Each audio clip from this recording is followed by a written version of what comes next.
오늘은 팔복 시리즈 세 번째 시간입니다. 우리는 예수님께서 산 위에서 가르쳐 주신 8가지 복, 팔복 시리즈를 나누고 있는데, 지난 2주에 걸쳐서 심령이 가난한 자의 복과 애통하는 자의 복에 대해 나누었습니다. 오늘은 세 번째 시간으로 온유한 자의 복에 대해 함께 살펴보겠습니다. 우리는 아주 자연스럽게 이렇게 생각합니다. 강한 사람이 살아남는다. 자기 주장을 해야 손해보지 않는다. 가만히 있으면 바본 줄 안다. 밀리면 끝이다. 이것은 단순한 생각이 아니라 우리가 살아온 경험이 만들어낸 현실의 법칙이기도 합니다. 그래서 우리는 점점 이렇게 살아갑니다. 감정을 숨기기보다 먼저 터뜨리고, 이해하기보다 먼저 방어하고, 기다리기보다 먼저 밀어붙입니다. 왜냐하면 속으로는 이렇게 믿고 있기 때문에 그렇습니다. 온유하면 손해본다. 온유하면 손해본다. 할 말 하고 살아야 된다. 그런데 오늘 예수님의 말씀은 우리의 마음과 생각을 정면으로 깨트립니다. 본문 다시 한번 읽어볼까요? 시작. 온유한 자는 복이 있나니 그들이 땅을 기업으로 받을 것이요. 온유하래요. 그게 복 있는 사람이래요. 세상은 온유함을 나약함이나 우유부단함으로 여깁니다. 거칠고 사나운 자들이 경쟁에서 이기고 땅을 차지하는 것처럼 보이는 시대에 우리 주님은 오히려 온유한 자가 땅을 차지할 것이라고 말씀합니다. 여기 땅에 대해서는 이따가 설명하겠는데, 온유하면 땅이 많아지는가 보다. 다 온유할 거래요, 아마. 왜? 그게 목적으로 우리가 살아가고 있는데, 온유 흉내도 낼 거예요, 아마. 땅 갖고 싶어서.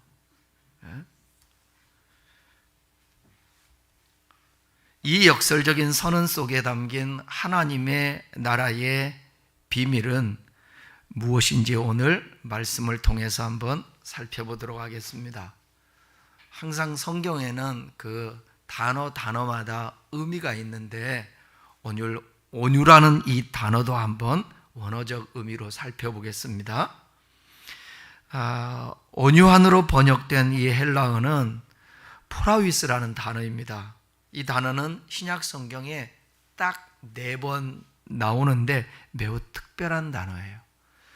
이 단어의 배경에는 흥미로운 역사가 있습니다. 고대 그리스에서 이 프라위스라는 단어는 본래 들판에서 막 뛰어놀던 야생마 있지 않습니까? 이 야생마를 끌고 와서 그 주인의 손에 훈련이 되는 거예요. 그 엄청난 힘을 주인의 명령에 따라서 통제할 수 있게 되는 상태. 그러니까 마치 말에게 뭘 씌우죠? 재갈을 씌우면 그 힘있던 날뛰던 야생마가 주인 말에 통제가 되는 것입니다. 저 어렸을 때 동네에 소들이 있었는데, 소들이 송아지 때는 막 뛰어도 힘이 없으니까 그냥 목줄하고 이렇게 당기면 되거든요. 근데 좀 이제 소가 크잖아요. 그러면 제어가 안 돼요. 저 어렸을 때 어른들만 소를 관리하고 그러지 않았거든요. 아이들도 했거든요. 그래 조그마한 아이들이 저도 초등학교 5학년 때, 6학년 때 소 뜯긴다 그러잖아요. 소 풀먹이로 들판에 간 적도 있습니다. 말뚝을 박아놓기도 하고. 근데 크면 통제가 안 돼요. 그 통제하기 위해서 어떻게 하냐면 코를 뚫습니다. 코를 뚫어요. 제가 그 코를 뚫는 걸 봤는데 얼마나 소리를 지르는지. 또 그렇게 이게 소 코를 뚫고 하는 거 있잖아요. 그걸 뭐라고 그래요? 멍해라고 그러나? 그 나무도 따로 있다고. 그걸로 다 통제가 되는 거예요. 바로 이 프라위스라는 단어가 그때 사용됐습니다. 힘이 없는 것이 아니라 힘이 통제된 상태다. 자, 따라해봐요. 힘이 없는 것이 아니라 힘이 통제된 상태다. 시작. 힘이 없는 것이 아니라 힘이 통제된 상태다. 그러니까 온유라는 것은 힘이 없는 게 아니라 힘이 있는데 통제한 거예요. 자제한 거예요. 계속 말씀드릴게요. 아리스토텔레스는 이 단어를 지나친 분노와 무분별한 유순함 사이에 중용으로 정의했습니다. 그러니까 화를 내야 할 때 화를 낼 줄 알고 화를 내지 말아야 할 때 참을 줄 아는 성품. 이 온유는 약함을 뜻하는 것이 아니라는 거예요. 화를 낼 능력도 있고 반격할 힘도 있으나 그 힘을 하나님의 통치 아래 내려놓는 것입니다. 하나님 때문에 그 힘을 억제하는 거예요. 참는 거예요. 분노할 상황에서도 하나님을 신뢰하기 때문에 자신을 스스로 방어하려 하지 않습니다. 내 감정과 혈기가 내 주인이 아니라 하나님이 내 감정의 주인이 되신 상태가 바로 성경적 온유입니다. 여러분이 전혀 누구에게도 통제받지 않고 내 마음에 통제받지도 않고 하나님의 말씀에 통제받지도 않고 본능적으로 하고 싶은 얘기 다 하고 필터도 없이 소리치고 주장하고 그건 온유한 사람이 아닙니다. 그 사람은 하나님의 나라를 기업으로 받을 수가 없습니다. 어디서 나타나요? 가장 가까운 가정에서 그런 일들이 나타나죠. 여기 운전 거의 다 하시는데 운전하다 그러죠? 운전하다가 끼어든다든지 멈추다든지 뭐 운전을 잘못하게 되면 벌써 이게 온유함이 없어요. 분노가 막 되는 것입니다. 심리학적으로 온유함은 정서적 지능의 가장 높은 단계입니다. 정서적 지능이라는 게 EQ, 요즘 EQ 얘기하잖아요. EQ. 그리고 자아가 건강하다라는 것을 의미하는 것입니다. 온유한 사람은 참 성품이 좋은 사람이고 온유한 사람은 자아가 건강하다라는 거예요. 미숙한 사람은 외부의 자극에 즉각적으로 화를 내거나 폭발합니다. 그러나 온유한 사람은 자극과 반응 사이에 공간을 줍니다. 그 공간 속에서 하나님의 뜻을 묻고 선택하는 거예요. 묵상하는, 잠시 호흡하는 거예요. 이것이 자아의 통제력입니다. 여러분, 그래서 말하기 전에 3초, 5초 멈추라는 거예요. 내 속에서 훅 올라올 때 잠시 주여. 몇 번? 시작. 주여, 주여, 주여. 이때는 이렇게 해요. 주여, 주여, 주여, 주여, 주여, 주여. 참습니다. 이거 아니에요? 이건 이미 발설한 거예요. 이건 온유가 아니에요. 내가 참는다. 이것도 온유 아니야. 밖은 부드러우나 안은 강철 같은 외유 내강의 상태가 심리학적으로 온유한 상태입니다. 성경에 보면 온유한 사람들에 대해서 얘기를 하는데 모세 아시죠? 모세가 참 온유한 사람이에요. 성경은 이렇게 말합니다. 민수기 12장 3절을 다 같이 한번 읽어보겠습니다. 이 사람 모세는 온유함이 지면의 모든 사람보다 더하다. 모든 사람보다 온유함이 더하대요. 그런데 우리가 알고 있는 모세는 어떤 사람이에요? 이집트의 공주 아들로 최고 교육을 받은 사람입니다. 바로에게 담대히 맞서기도 했습니다. 홍해를 가른 사람이고 수백만 명의 이스라엘 백성들을 40년 동안 이끈 지도자입니다. 결코 나약한 사람이 아닙니다. 그런데 그를 향하여 온유한 사람이라. 민수기 12장에 보게 되면 이제 본처가, 모세의 본처가 죽고 그 에티오피아의 구스 여인을 취하게 됐어요. 이방 여인이잖아요. 그러니까 그의 누이 미리암과 형 아론이 모세를 비방합니다. 이때 모세가 어떻게 반응했을까? 그는 침묵을 했습니다. 얼마든지 자기 힘으로 자기를 비방하는 누이와 형을 탓할 수도 있고 어떻게 능력으로 제어할 수도 있는데 그는 잠잠했어요. 하나님이 직접 나서서 미리암에게 심판을 내리셨어요. 오히려 그때 모세는 미리암을 위해서 기도합니다. 하나님, 원하건대 그를 고쳐주십시오. 이렇게. 우리는 우리를 대적하고 우리가 마음에 들지 않는 사람, 우리를 힘들게 하는 사람이 어려운 일 당하면 뭐라고 그러죠? 고급진 그 전문 용어로 두자. 이거 쌤통. 이거 봐, 다 알잖아요. 이게 고급진 전문 용어예요. 다른 말로 안 돼. 그 영어로 이게 번역이 될지 몰라. 쌤통이라는 말이. 쌤통 그러거든. 그 온유가 아닌 거예요. 자신을 방어할 능력이 충분히 있었음에도 불구하고 하나님을 신뢰했기 때문에 스스로 복수하지 않고 자신을 비방한 사람을 오히려 기도해 줬다라는 것입니다. 이것이 온유입니다. 그러니까 여러분들을 저주하는 자를 위해서 복을 빌라고 그러잖아요. 성경은 역설적이에요. 근데 어느 때 보면 예배드리고 하나님의 말씀도 들었는데 말씀은 듣고 아멘은 잘하는데 오늘날 말하는 거 보면 저분이 하나님 말씀을 담았나? 믿었나? 아니면 아멘이 뭐지? 우리가 그러는 거예요.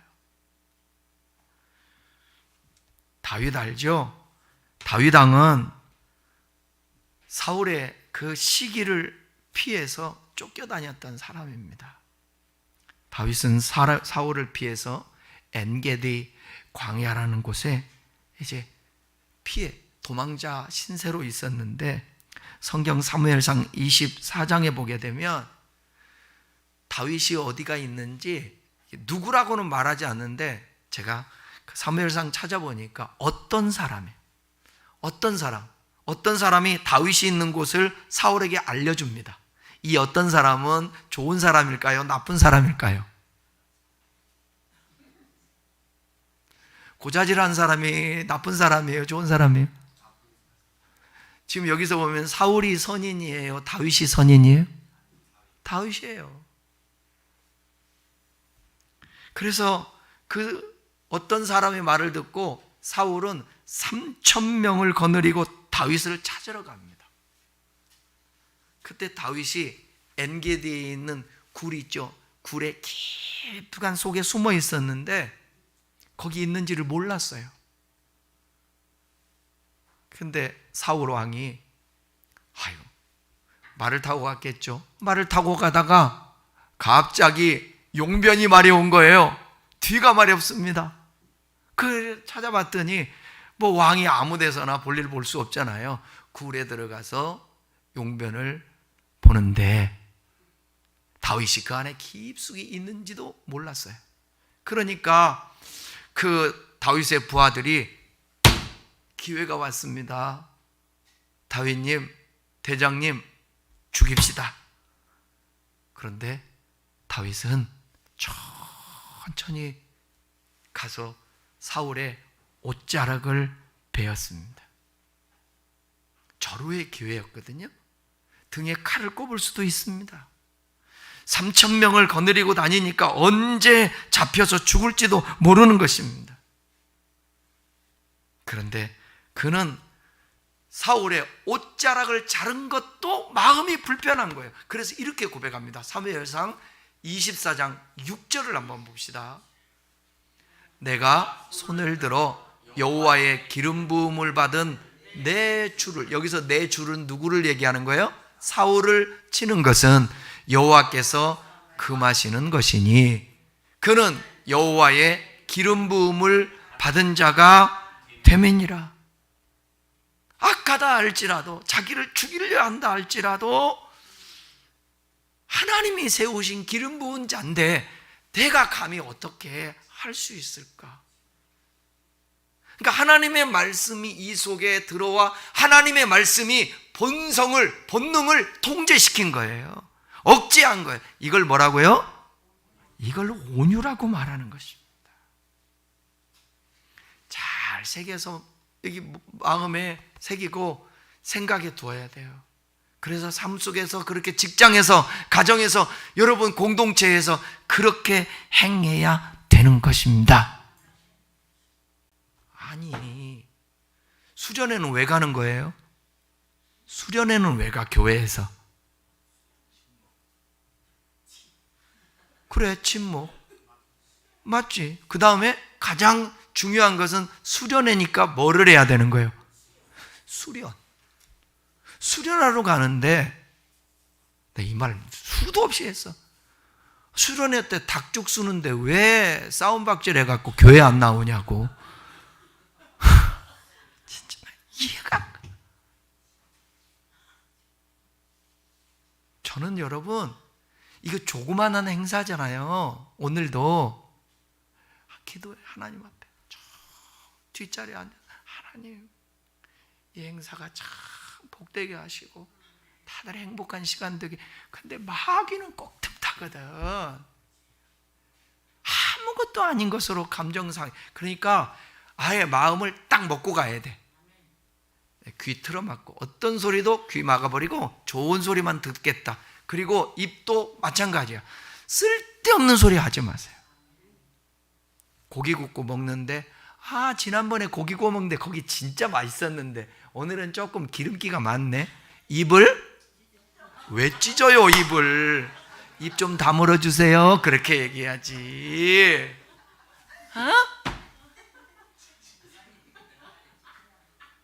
아침에 새벽에 일찍 수산시장 가가지고 이것저것 이거 문어, 낙지, 꽃게 2마리, 그 다음에 각종 이게 조개들, 그리고 여러 가지 시장 봐서 오늘 그건 제가 한다고 그랬으니까 제 책임이니까 그렇게 해서 끓이는데, 여러분 조개는요 거기 안에 다 골라낼 수가 없어요. 그러면 뭐라고 그래요? 모래가 들어있을 수 있잖아요. 그죠? 모래가.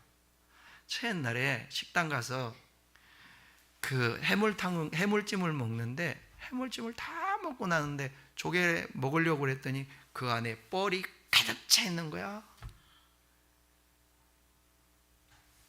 제가 이거를 어떻게 했을까? 사장님, 이거를 지금 보세요. 이거 드실 수 있겠어요? 다른 목사님들 같이 식사하고 있는데 제가 그랬을까요?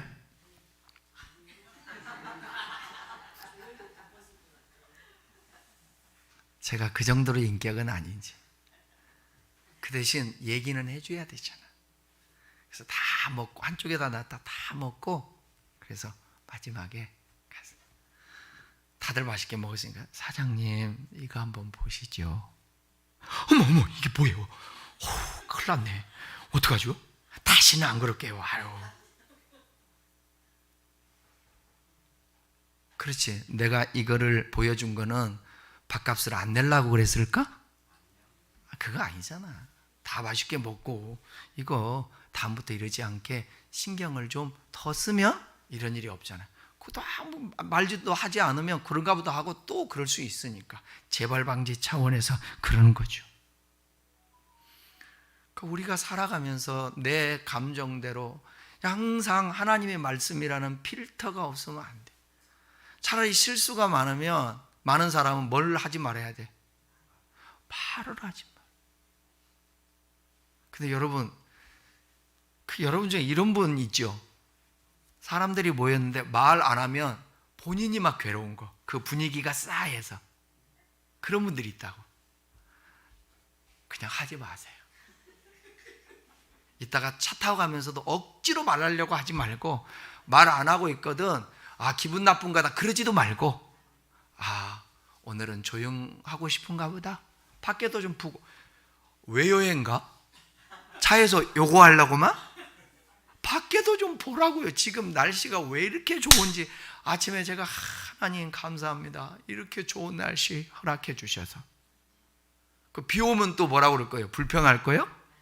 아니지만 그 감사 표현하고 좋은 말하고 사는 거예요. 온유함의 완전한 모델은 누굴까요? 예수님이죠.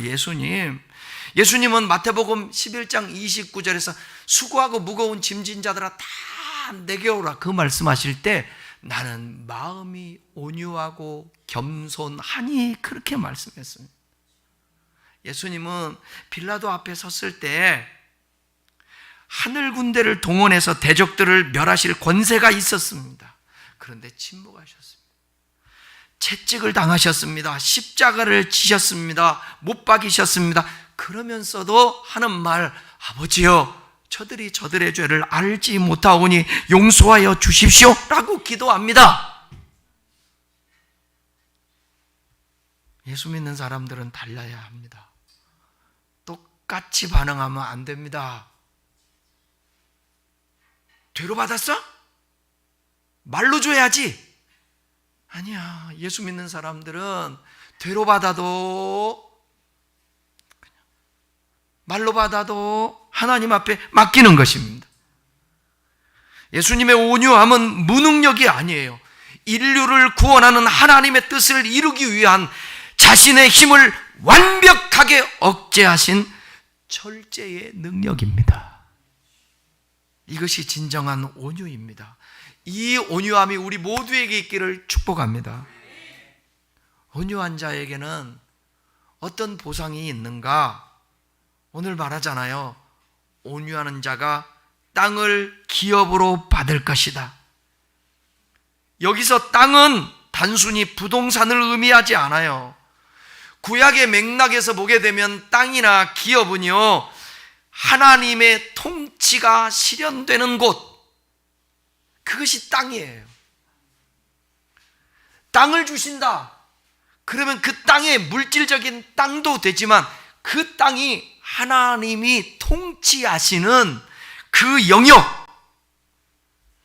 그 하나님의 통치가 실현되는 장소.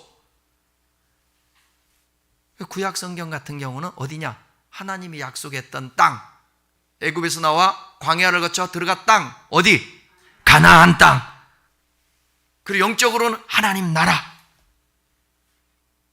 놀랍게도 역사 속에서 무력으로 땅을 정복한 자들은 모두 사라졌습니다. 사랑과 온유로 섬긴 자들의 그 영향력은 오늘날까지 이어지고 있습니다. 온유한 자는 사람의 마음을 얻습니다. 그리고 영원한 새하늘과 새 땅의 상속자가 돼요. 기업을 얻는다. 기업으로 받는다 그랬잖아요. 여기 기업은 상속받는다라는 뜻이에요.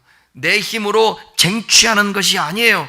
하나님의 자녀로서 당연히 주어지는 하나님의 선물, 온유한 자에게 주시는 선물. 그러니까 온유한 자는 어디를 가든지 그 영역이, 내가 직장에 가도 하나님이 그곳에 같이 하시니까, 그곳에 통치가 일어나니까 그곳이 하나님의 나라가 되는 거예요. 지도자 하나가 서는 게 얼마나 중요한지 모릅니다. 여러분이 어떤 작은 역할이라도 맡으면 그 공동체가 삽니까? 죽습니까? 그거예요. 요한계시록 21장에 보면 새하늘과 새 땅이 나오거든요. 하나님이 모든 것을 새롭게 회복시키는 그 나라에서 온유한 자들이 영원한 통치권을 받게 되는 것입니다. 그러니까 거슬러 올라가면 온유한 자는 심령이 가난할 수밖에 없어요.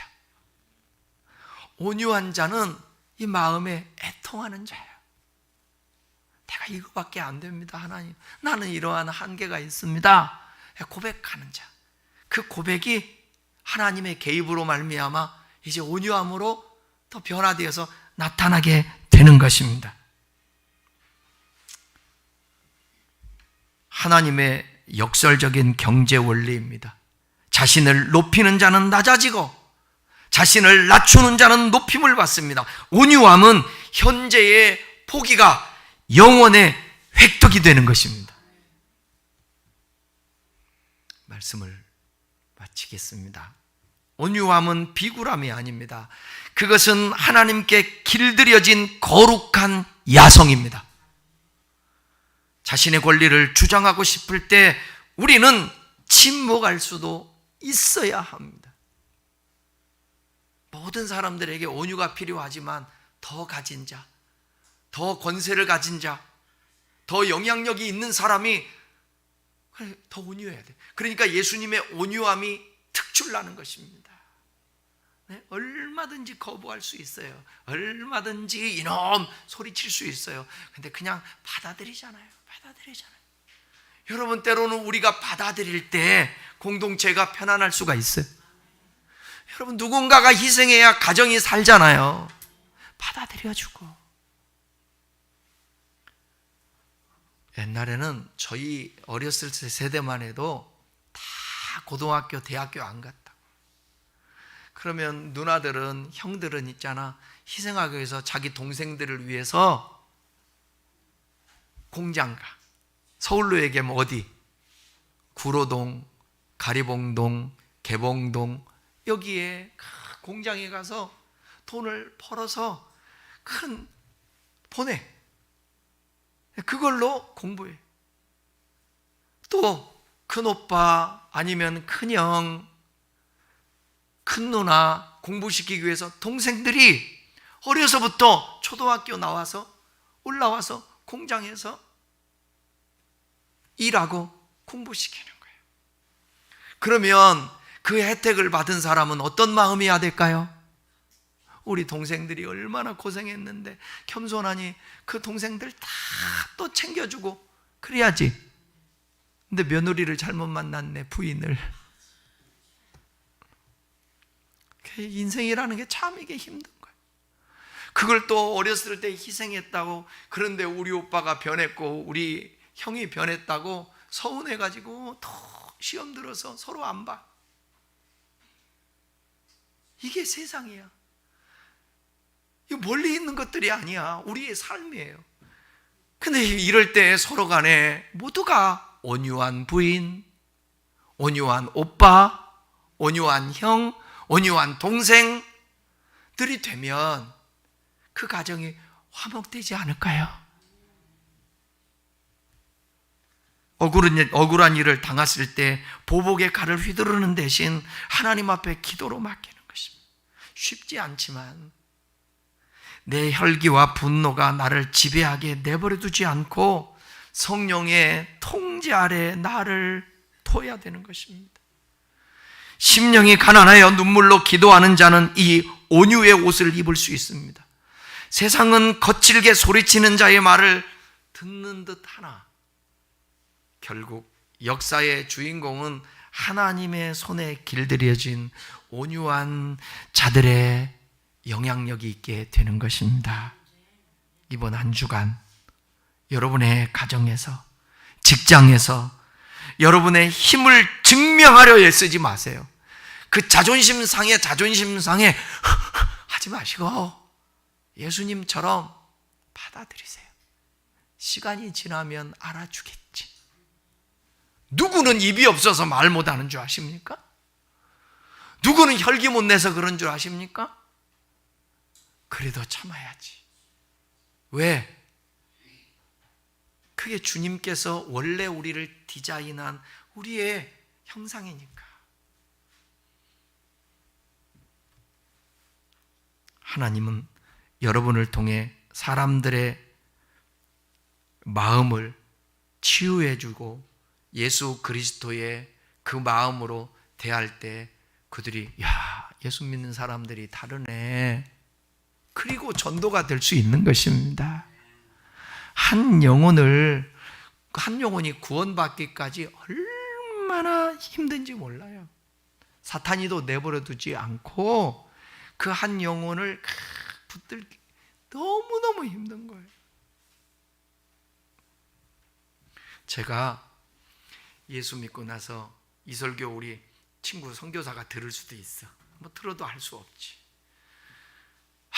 예수 믿고 내가 3개월 만에 전도를 했는데 전도해갖고 약속하면 1시간을 기다려도 안 나와. 이제 그러면 발걸음이 거기가 어디였느냐? 노량진의 사육신묘 앞이었어. 기다리다가 가. 아니야, 올지 몰라. 그래서 또 5분 기다려. 그래서 이제는 진짜 가야지. 가다가 아니야, 또 올지 몰라. 또 갈라다 아니야, 또 올지 몰라. 3세판이잖아. 근데 나타났을까 안 나타났을까? 나타났어. 왔다니까. 여러분 막 분노하고 내가 왜 기다려? 네가 아쉽지 내가 아쉽냐? 지옥이 나가라. 이건 온유한 게 아니고 예수님의 마음이 아니에요. 그렇게 참고 때가 되어 같이 목사가 되고 나보다 훨씬 영향력 있게 사역하고 선교하고 있지 않습니까? 사랑하는 여러분, 우리 안에 제가 이렇게 하라고 한다고 되는 게 아니라 여러분 자신이 인지를 하며 주님 앞에 기도해야 돼요. 가난한 마음을 가지고 애통해 하면서 주님 저도 그런 마음 주세요. 제가 오늘 또 실수했어요. 하나님 제가 잘못해. 이게 반복적인 기도 앞에서 우리의 마음이 새로워지고 변화되게 되는 것입니다. 온유함으로 세상을 정복하는 하나님이 그렇게 해주는 그것이 무력이 아니라 하나님의 역사로 여러분이 가는 곳곳마다 하나님의 기업, 땅이 주어지는, 통치가 주어지는 그 역사가 있기를 축원합니다. 기도하겠습니다.